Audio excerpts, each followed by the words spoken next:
Hi everyone, welcome to A Reading with Katy. I'm going to start reading Roald Dahl's George's Marvellous Medicine to you, and today we're going to start off with looking at the book and thinking about what's going on with characters in chapter 1. So this is the front cover of the book, and you can see here this character here who we can assume is going to be George. There's somebody else up here too, which we might find out about a little bit later.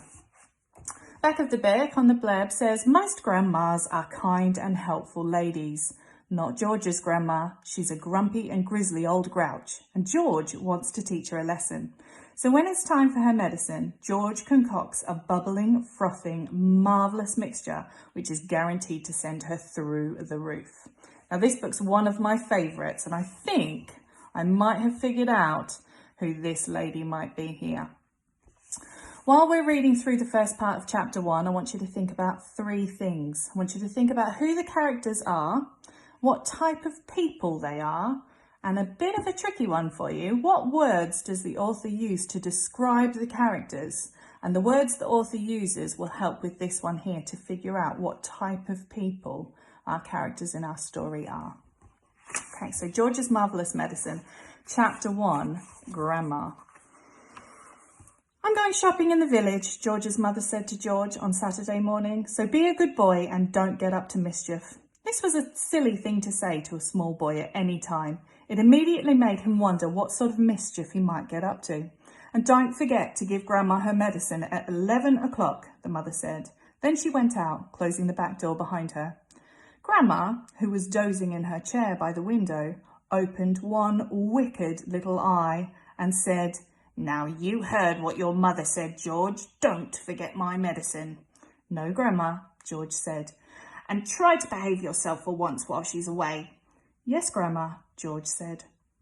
George was bored to tears. He didn't have a brother or sister. His father was a farmer, and the farm they lived on was miles away from anywhere, so there were never any children to play with. He was tired of staring at pigs and hens and cows and sheep. He was especially tired of having to live in the same house as that grisly old grunion of a grandma. Looking after her all by himself was hardly the most exciting way to spend a Saturday morning. You can make me a nice cup of tea for a start, Grandma said to George. That will keep you out of mischief for a few minutes. Yes, Grandma, George said. George couldn't help disliking Grandma. She was a selfish, grumpy old woman. She had pale brown teeth and a small puckered-up mouth like a dog's bottom. How much sugar in your tea today, Grandma? George asked her. 1 spoon, she said, and no milk. Most grandmothers are lovely, kind, helpful old ladies, but not this one. She spent all day and every day sitting in her chair by the window, and she was always complaining, grousing, grouching, grumbling, griping about something or other. Never once, even on her best days, had she smiled at George and said, well, how are you this morning, George? Or why don't you and I have a game of snakes and ladders? Or how was school today? She didn't seem to care what other people were up to, only about herself. She was a miserable old grouch. George went into the kitchen and made Grandma a cup of tea with a tea bag. He put 1 spoon of sugar in it and no milk. He stirred the sugar well and carried the cup into the living room. Grandma sipped the tea. It's not sweet enough, she said. Put more sugar in. George took the cup back into the kitchen and added another spoonful of sugar. He stirred it again and carried it carefully into Grandma. Where's the saucer? She said. I won't have a cup of tea without saucer. George fetched her a saucer. And what about a teaspoon, if you please? I've stirred it for you, Grandma. I stirred it well. I'll stir my own tea, thank you very much, she said. Fetch me a teaspoon. George fetched her a teaspoon. When George's mother and father were home, Grandma never ordered George about like this. It was only when she had him on her own that she began treating him badly. You know what's the matter with you? The old woman said, staring at George over a rim of a teacup with those bright, wicked little eyes. You're growing too fast. Boys who grow too fast become stupid and lazy.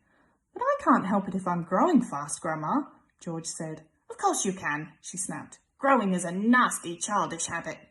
But we have to grow, Grandma. If we didn't grow, we'd never be grown-ups. Rubbish, boy, rubbish, she said. Look at me. Am I growing? Certainly not. But you did once, Grandma. only very little, the old woman answered. I gave up growing when I was extremely small, along with all the other nasty childish habits like laziness and disobedience and greed and sloppiness and untidiness and stupidity. You haven't given up any of those things, have you? I'm still only a boy, Grandma. You're 8 years old, she snorted. That's old enough to know better. If you didn't stop growing soon, it'll be too late. Too late for what, Grandma? It's ridiculous, she went on. You're nearly as tall as me already. George took a good look at Grandma. She certainly was a very tiny person. Her legs were so short she had to have a footstool to put her feet on, and her head only came halfway up the back of the armchair. Daddy says it's fine for me for a man to be tall, George said. Don't listen to your daddy, Grandma said. Listen to me. But how do I stop myself from growing? George asked her. Eat less chocolate, Grandma said.